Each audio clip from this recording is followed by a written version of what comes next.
Well, it's so good to be with you this morning. I spent the weekend fishing out in the dirt around a campfire with a bunch of other guys, very insecure about my manliness. So it's good to be back in civilization with all of you. If you have a Bible, Matthew chapter 4 is where we will be. Matthew chapter 4. There's something about being young that causes us to dream. I think it's because we have the entirety of our lives ahead of us in a world of endless possibility. Many people grow up dreaming of becoming an astronaut or making, their favorite NBA team or doing something great with their lives. I, on the other hand, had no idea what I was going to do. I wasn't good at school. I had no physical ability whatsoever. And so I was really confused. What am I going to do with my life? But I did have a dream. I had a dream that one day I would finally move out of my small town. To say that I grew up in a small town is an understatement, a massive understatement. My hometown makes, small towns here look like giant cities. I grew up in a very small town, and for better or for worse, it shaped me. And I think one of the things that shaped within me is a desire to get out and see the world. I grew up dreaming of one day moving out of my small town. And I can remember being so excited to move out. It was just the end of high school, and the months leading up to going to college, I would lay in bed at night, looking at the ceiling, dreaming of what it would be like. The best part was I wasn't just moving to a different country halfway across the world. The best part is I was moving to Florida, okay? Sun 365 days a year, right? We see like 5 days of sun in British Columbia, 365 days of sun. And so I was excited. And I was excited for more than just the sun and the beach. I was excited to get out and see more than the small surroundings that I grew up in. And so after college, I spent 4 years in Florida. After college, I did a small stint of pastoring in Eastern Canada where I grew up. But then I hit the road again. I drove across Canada, and I moved to this strange and foreign land known as Surrey, British Columbia. And the rest is history. But this is a normal experience, isn't it? Many of us have our own forms of moving out and going to college or moving away from our family. And this is normal. Like, people grow up and move away. They leave their family and they start their lives. This is just the process or the beginning of the process of adulthood. Now, in the modern West, we celebrate this. Leaving home is seen to be a positive thing. Like, living in your mom's basement is just not usually the positive ideal, and I get that. But in the first century, this wasn't the same way. It wasn't seen in the same lens. See, people didn't see moving home and moving away from your family always as a positive thing. To understand this worldview, let's dive into our passage, which is Matthew chapter 4. It starts in verse 18 and says this: As Jesus was walking beside the Sea of Galilee, he saw two brothers, Simon called Petros or Peter and his brother Andrew. They were casting a net into the lake. I did this all weekend, and I'm terrible at it, for they were fishermen. Jesus said the words of any good rabbi, "Come, follow me," Jesus said, "and I will make you fish for people." At once they left their nets and followed him.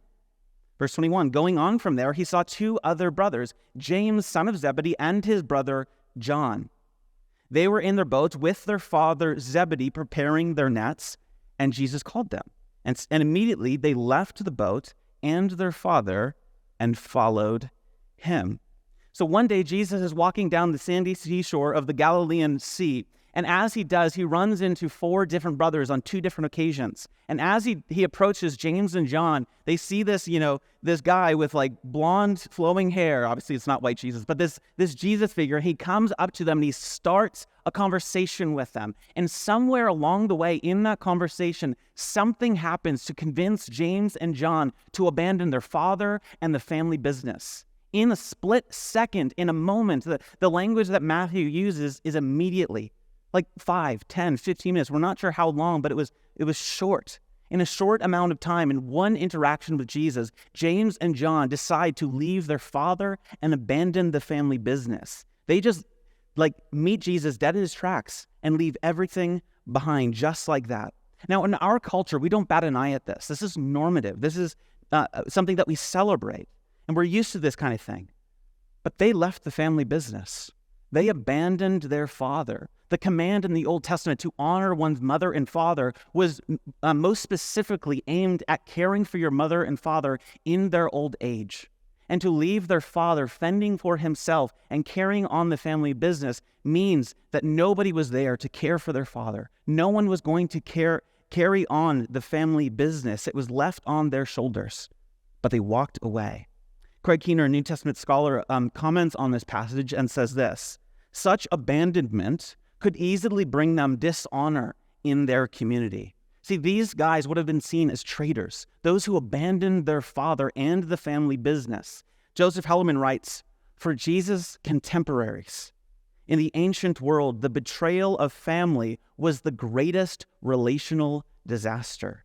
See, no one in the first century would have just read this as a story when James and John decide to follow Jesus. They would have read it as this, but the thing that probably would have struck them most clearly and abruptly would have been the fact that James and John abandoned their father and leave the family business behind. This was so far off from the cultural norm of their day. Their father is just left in the dust, left to fend himself, and Jesus here seems to be okay with this. There seems to be something about the call of Jesus that compels James and John to leave their family behind. We see another picture of this. If you're in Matthew chapter 4, flip over to the right to Matthew chapter 12, just a few chapters beyond.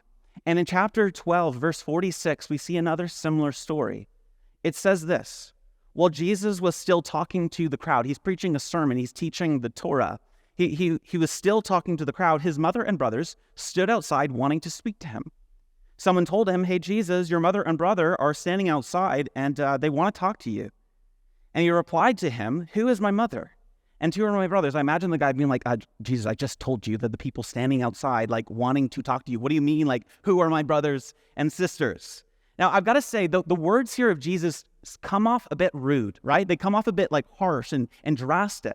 And, like, if I were here, I'd probably pull Jesus aside and be like, Jesus, like, you can't be so un-Christ-like. Like, you can't just, like, ignore your family. Like, this isn't a good look for you. Like, I would start a PR campaign and be like, Jesus, like, you can't say this stuff in public. Like, I'm, like, blocking your Twitter account. Like, you can't say this kind of stuff. What Jesus says here seems insensitive and rude. Now, he's literally ignoring his own family. Who's my mother? And who are my sisters? And I kind of relate to this. I remember growing up, and my parents would always do the most embarrassing things, and it's, like, way worse if they do it in public. Right? Like, my dad would do the most embarrassing things. Like, my dad had these hot rods that he'd be driving around all the time, and he would collect these 1970s mannequins, and he would dress them out in leather Harley-Davidson jackets, hats, wigs, the whole deal. And my dad would drive around in this, like, Ford coupe all the way, like, through Charlottetown, and it was so embarrassing. Other times, my dad would be on, like, his motorcycle. It was probably like a Triumph or a Harley, and he'd be, like, driving through town without a shirt on. If I was lucky, my dad would have a leather vest on. And I'd be out skateboarding with my friends. My dad would drive by, his chest hairs was flapping in the wind. And one of my friends would be like, Dan, there's your dad. And I'd be like, who is my father? I don't know that man. That guy is so embarrassing. This is what Jesus is doing. In this moment, he is distancing himself from his family when he says, who is my mother and who are my brothers and sisters? If you look down at verse 49, it says this: pointing to his disciples, he said, here are my mother and my brothers. For whoever does the will of my Father in heaven is my brother and sister and mother. Now, I need to address the fact that Jesus looks to his male disciples and calls them his mother and sisters. That is strange. But what Jesus is getting at is that his disciples are not just students of a rabbi. Rather, his disciples, according to Jesus, have become a family to him. Jesus here is not just simply commenting in such a way where he's distancing himself from his family. Jesus here is redefining drastically what family is. See, Jesus is calling his followers to form an alternative family. He is calling us to become brothers and sisters. The word translated in your Bible as brothers and sisters is the Greek word adelphoi. It shows up in the New Testament 342 times. That's a lot. Joseph Hellerman, commenting on this, says no image for the church occurs more often in the New Testament than the metaphor of family. See, you can see this in the fact that Jesus would, and this wasn't normative, Jesus calls God his Father. He uses family language to refer to the other member of the Godhead. You see, the most common image of those who follow Jesus in the New Testament is that of family. Now, if you're in Matthew chapter 12, you can just go back a few chapters to Matthew chapter 8. I'm going to make this point really clear. Matthew chapter 8. It says in Matthew 8, verse 19, "Then a teacher of the law came to him and said," so this is a Bible teacher, a preacher, comes to him and said, "Teacher," or Rabbi, "I will follow you wherever you go." Okay, that sounds like a good deal. I'm like, this guy wants to follow Jesus. Like, this is great. And Jesus replied, "Foxes have dens, okay, birds have nests, good point, but the Son of Man has no place to lay his head." Another disciple said to him, "Lord, first let me go and bury my father." But Jesus told him, "Follow me and let the dead bury their own dead." Like, here's a man who wants to follow Jesus. Like deep down is like Jesus, I will follow you wherever you go. I want to follow you. And Jesus says, you can't be my disciple. He turns him away. Why does he do this? This seems so strange. Like, Jesus seems to think that this man isn't ready to follow him because in some way he's not ready to abandon his own family. See, he wants to go back and bury his father. This is a noble thing, a good thing. He wants to be at his father's funeral, and yet Jesus turns him away. Now, this probably doesn't refer to the fact that his father has recently passed away and he wants to be at the funeral. Most likely what Jesus is referring to is, again, the call of the Hebrew Scriptures, where it was the responsibility of the children to care for the parents in their old age. And what this guy is probably saying to Jesus is, Jesus, I want to care for my parents until they pass away. And Jesus is saying, you're not ready. You're not ready to be my disciple, because what Jesus knows is if this man abandons his parents in their old age, this guy is going to lose out on his inheritance. He's going to be cut off from his own people. And Jesus is saying, do you really know what it's going to cost you to follow me? Are you truly ready to walk away from everything, even your inheritance? Because that's probably what it's going to cost you. See, Jesus' words here are shocking. His invitation to us is to join an alternative family, a different family. It's about loyalty to a different group of people, a group of people that goes deeper than physical flesh and blood, the brothers and sisters of God. And I'm going to be honest with you, this is offensive to us today. This is one of Jesus' most provocative and difficult teachings found in the New Testament, to show loyalty to your spiritual brothers and sisters over to your flesh and blood family. And we're offended at the idea that Jesus would call us to have this kind of loyalty to our spiritual brothers and sisters. But this wouldn't just be offensive to those to us, but this would be offensive to Jesus' original audience, probably more offensive. See, we need to understand how this original audience would have heard the words of Jesus in their own culture. For instance, in today's world, the most intimate form of relationship that we can probably think about is marriage. There is no form of intimacy deeper and more celebrated than marriage in our culture. In fact, it would be outrageous or crazy for somebody to put another relationship before their spouse. In our culture, we would call this adultery, unfaithfulness, or even betrayal. See, there is no greater form of relational intimacy, no bond deeper, and no relationship held a higher level in today's society than marriage. It is the highest level of relationship when it comes to loyalty in our culture. However, the people who are listening to Jesus say this wasn't the culture they lived in. See, in the first century, marriages weren't usually the top priority relationship that you had. The most loyal relationship that you had was probably your brothers and sisters. So in that day, in the first century, you got married not because you fell in love, not because you dated somebody and you like drove out and had dinner with them and you had common interests and you developed like a spark and there was like romantic chemistry. This wasn't the world they lived in. You got married to somebody because you were 13 years old and your parents pick somebody for you, and there was an arranged marriage. Sounds romantic, I know, right? Like, this was the world that they lived in. And the highest priority in this culture was to continue your bloodline through the male. And so a male's most intimate and loyal relationship was to his bloodline. And my point is not that this is the way that it ought to be, or this is the way that God designed it to be. My point is simply this is the culture in which Jesus is communicating to us to become brothers and sisters. Jesus is using the most loyal form of relationship in his day to talk about and describe the kind of relationship that we should have as followers of Jesus. To visually see this point, take a look at how our culture prioritizes relationship. So this is an individualist group. So I don't know if this is news to you, but we live in an individualistic society. It's been like that for the last 200 and so years. So in our society, you've probably heard a sermon on this. You put God at the top. You put all your big rocks in, and you prioritize God, right? And then second is marriage, your spouse. Third is your family. And then fourth, you love your neighbor as yourself, and so on.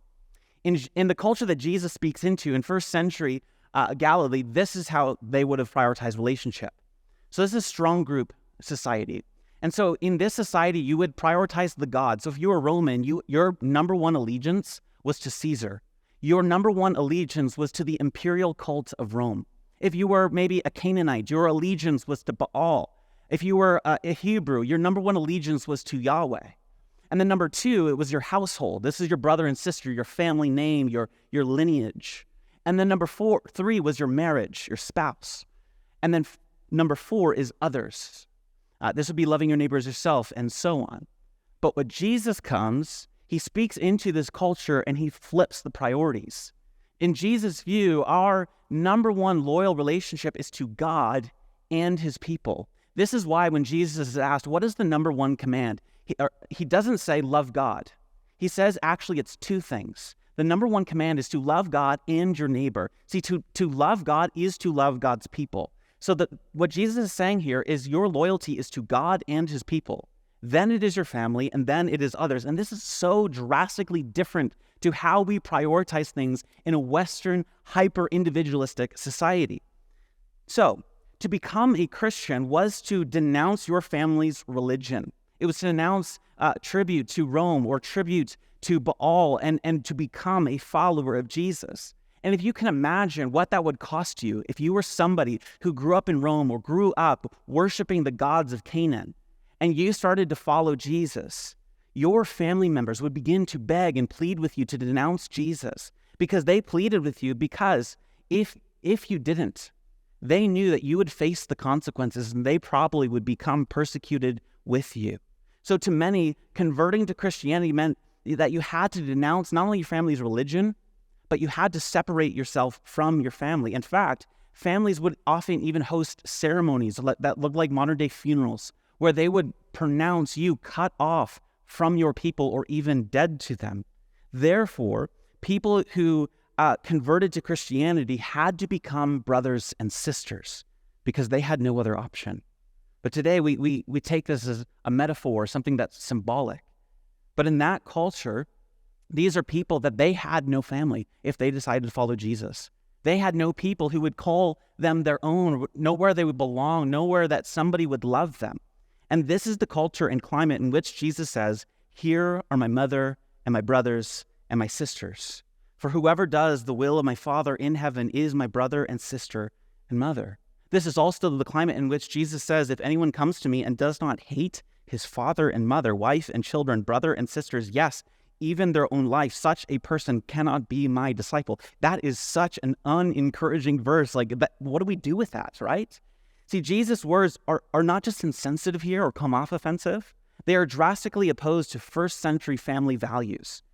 And this is one of Jesus', again, most provocative, offensive teachings in the New Testament. And this not only goes against first century family values, this goes against Western family values.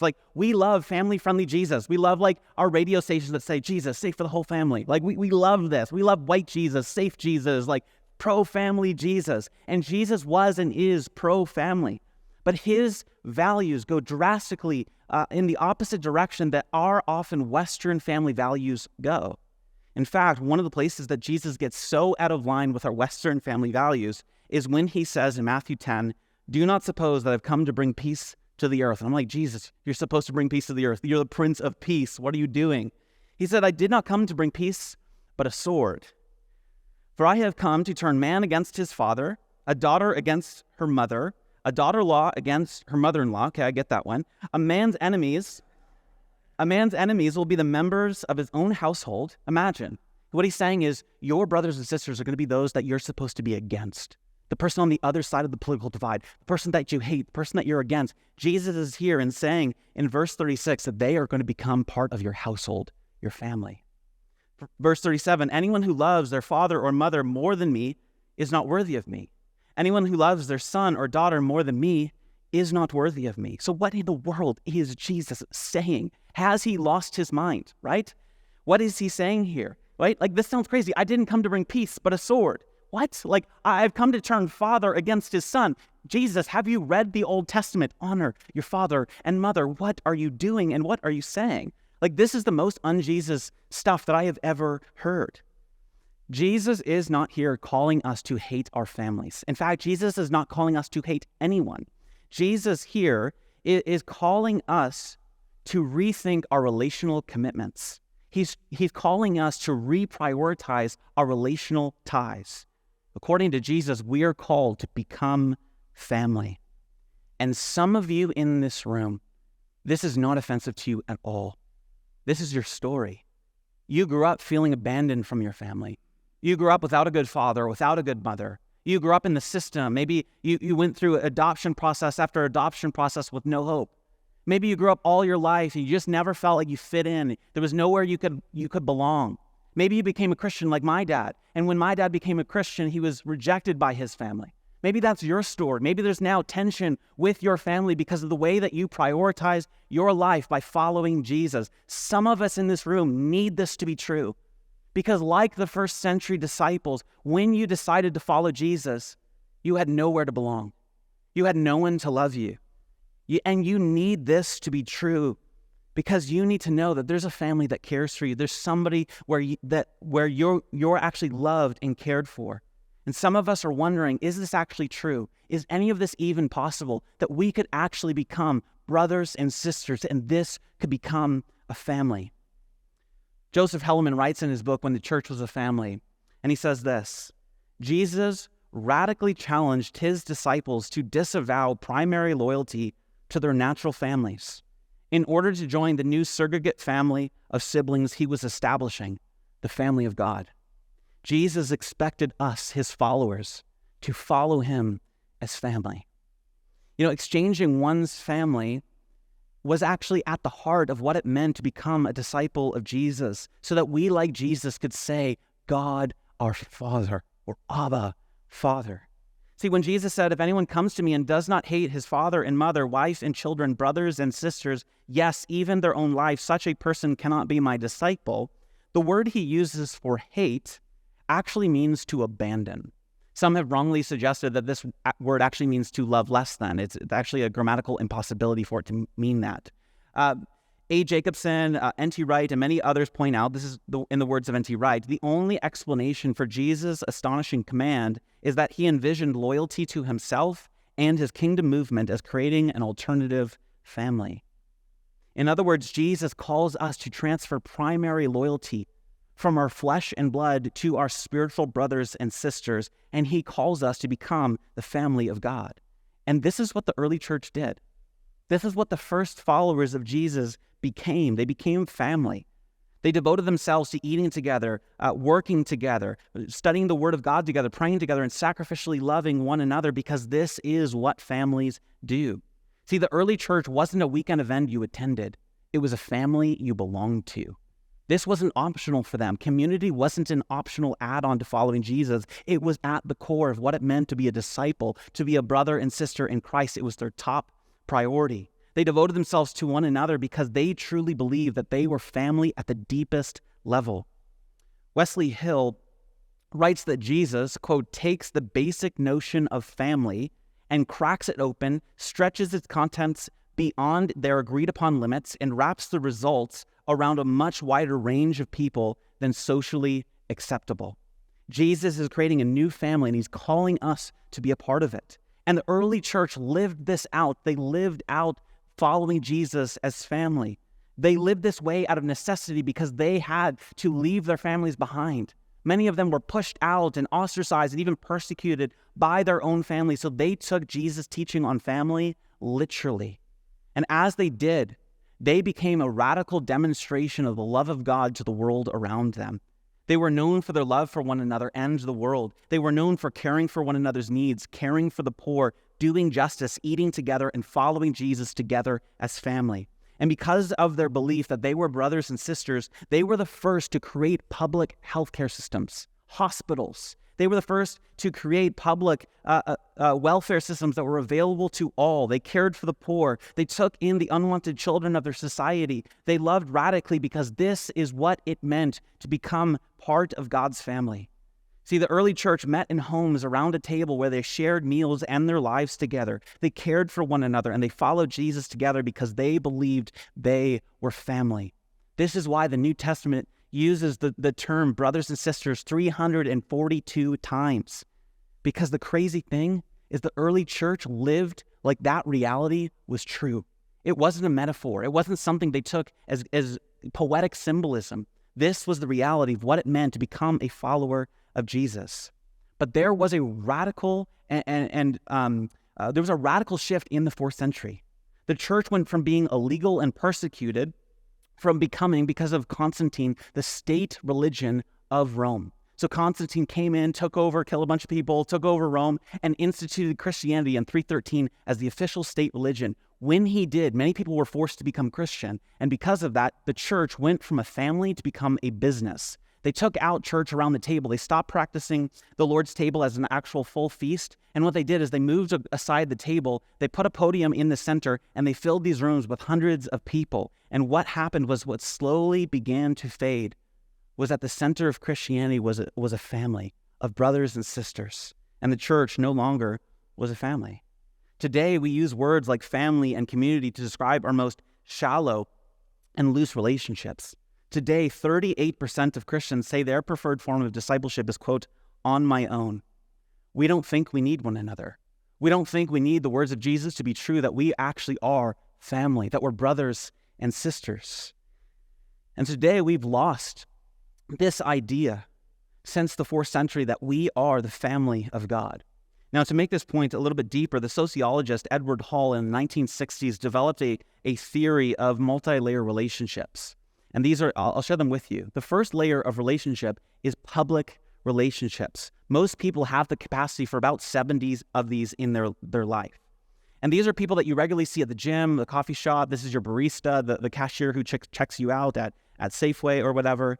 These are people that you probably don't know their name. You probably don't know actually anything about them, but you probably just interact with them on a regular basis. They're the person that you probably go up to the bench press and you're like, hey, how many more sets do you have? They're the person that you go up and check out your groceries. You don't know anything about them, but you interact with them on a regular basis. These are people that you pass by without ever knowing. The second level of relationship are acquaintances.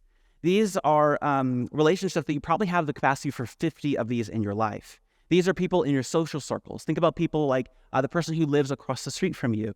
Maybe it's people at church, or it's people at the office. These are people that you kind of know. Maybe you've hung out with a couple times, but you probably don't have over for dinner on a regular basis. And you're probably not going to invite them to your birthday party. These are your acquaintances. But next, there are friends. And most people have the relational capacity for 5 to 12 true friendships in their life. These are people who actually know you and spend time with you. These are relationships that are built on common interest and a mutual bond. These are people that you would invite to your birthday party, that would make maybe your guest list at your wedding and so on. These are people that you would have over regularly for dinner because they are your friends. The fourth level of relationship is community. And this goes much further than any of the other relationships so far. These are people who share a level of intentionality with you. It goes beyond friendship. And these are people who know your temptations, they know your character flaws, your deep hurts, and your best characteristics and traits. These are people who know who God has called you to be, and they push you toward that end. These are people that you follow Jesus with intentionally. And then there's the inner circle. This is the fifth and final stage. These are the closest people in your life. You probably have a relationship capacity for 3 people. Think about your spouse, the 2 maybe closest friends in your life, the people that you're completely open and transparent and raw with. These are the 5 levels of relationship. Now, the goal is not that we move everyone down from the top layer all the way down into the core of a relational intimacy. This would be actually unrealistic and impossible to take, 150 people and try to be best friends with them. The goal, rather, is to have healthy relationships at every level of intimacy. But the danger, and the point I'm trying to make, is that we often confuse proximity with intimacy. We think that because we're in close proximity with others, maybe acquaintances, that we have intimacy with them. We think that we actually know them and are known by them. For instance, one of the loneliest demographics in our society is 40-year-old married men. One of the loneliest demographics in the West. See, this is a demographic with acquaintances they work with, family that they interact with, but very few friends that know them. This is often the result of a disproportionate emphasis on vocational success and family dynamics at the expense of their emotional, social, and spiritual well-being. Another example is boomer parents. Boomer parents are more likely to be closer to their adult children than to people their own age. In other words, boomer parents are often those who have very, very few friends, inner circle, and community.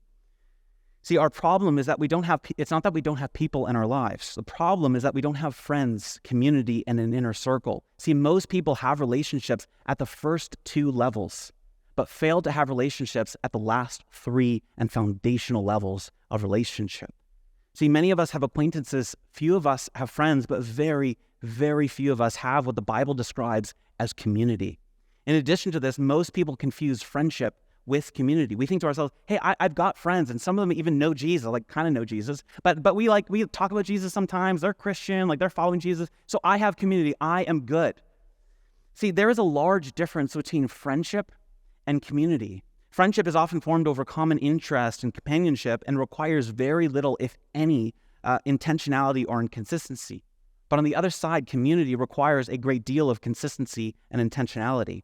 To be in community requires that we bear one another's burdens, forgive one another's sins, confess our sins. We love one another, serve one another, forgive one another. In fact, the New Testament gives us 59 commands with the words one another attached. In other words, we can't complete, follow, or obey 59 of the New Testament commands without being in community.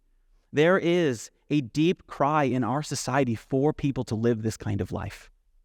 Deep community, friendship, and an inner circle. David Brooks, who writes for the New York Times, writes this: culture changes when a small group of people find a better way to live and the rest of us follow them. See, people are desperate for a better way.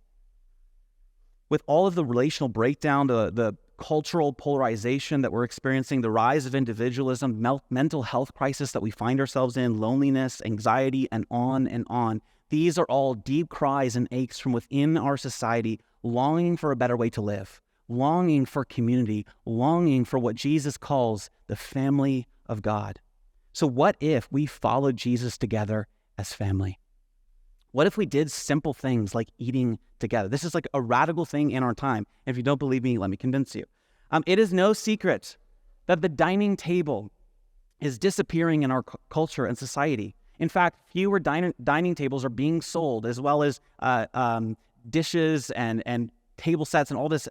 We're selling less and less in wealthy centers of the modern West. And the table is now less and less becoming the center of family life. You're more likely to eat dinner at your computer screen, at work, or in the car than as a family around a table. In the United States, about 70% of meals are eaten outside of the home. 20% of them are eaten in your car. And less than half of American families eat dinner together on a regular basis. See, according to researchers, frequent family dinners can be seen to prevent eating disorders, alcohol and substance abuse, violence, depression, and suicidal thoughts. If you even go on the BC government website, it will tell you all of the benefits of eating together as a family.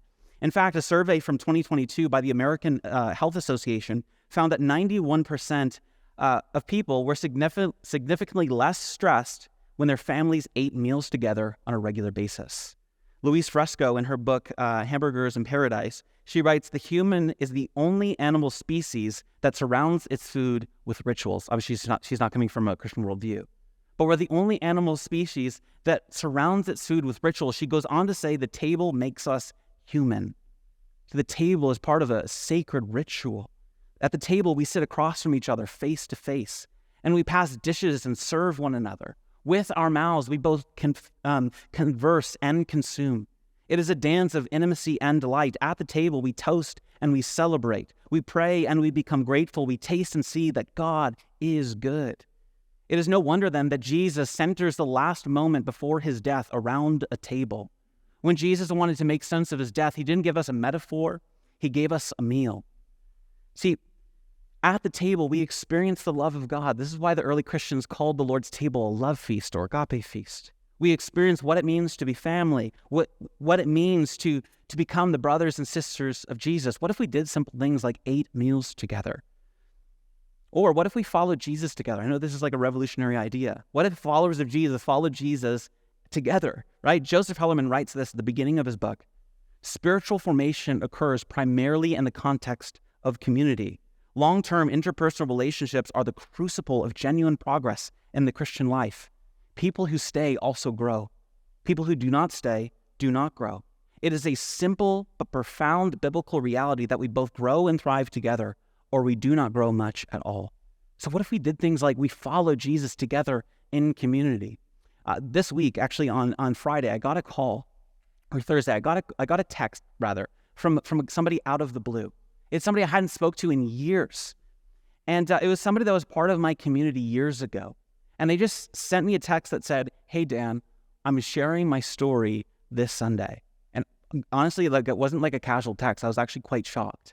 What you need to know about this person is when I first met them, they were in a very bad place. They were angry with the world, with God, and with pretty much everything. They couldn't hold a job, and they were addicted to alcohol. And I remember picking them up from a bar in South Surrey at a late night, and I was just encouraging them in my car, driving them to their house and telling them, don't give up. Keep following Jesus. And at times they struggled with doubt, wondering if God was even real and why he just doesn't seem to answer prayer. We had special moments with them, moments of breakthrough and just delight. But then there was moments that were really hard. Moments where he was angry and frustrated, moments of doubt and betrayal. And at his worst, I remember picking him up, he was totally wasted. I picked him up from this bar. And I could tell wasn't just a guy who was struggling with alcohol. This was a guy totally hurt. See, this is a guy who grew up with a picture-perfect family. His family grew up going to church every single week. Everything seemed perfect until it wasn't.